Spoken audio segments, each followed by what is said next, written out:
What did you have to do to it to kind of, structurally turn it into this 8-bed? And what was the process like in terms of sort of planning or permissions to get what you needed to, which we wanted to achieve out of it? Yeah, well, there was 2 operational floors, and that there was a room in the loft, but that was beyond use. And there was a cellar.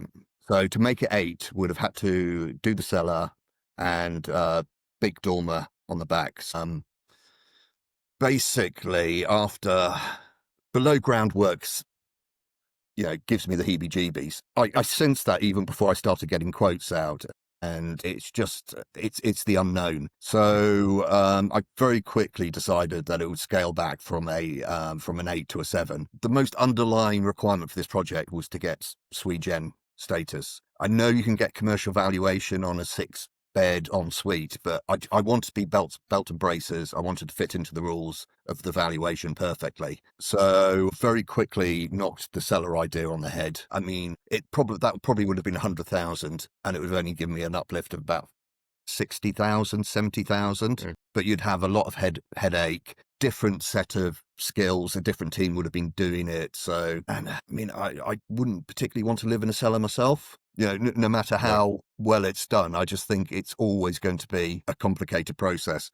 So we went down the route of a 7-bed. And again, Matt gave me a lot of advice on all this. The issue that I had was how we approached the project was to do an extension on the back and the loft conversion through permitted development, and then get a certificate of lawfulness, and then go into the sui gen planning process. So technically, you're only going from a 6 to a 7. So the chances of it being refused were very, very slim.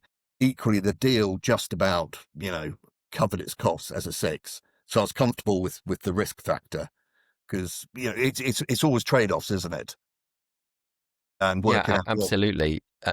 And it sounds like the valuation process on this, achieving a commercial valuation on it as opposed to, a residential bricks and mortar valuation, was key to this deal working. Is that the case?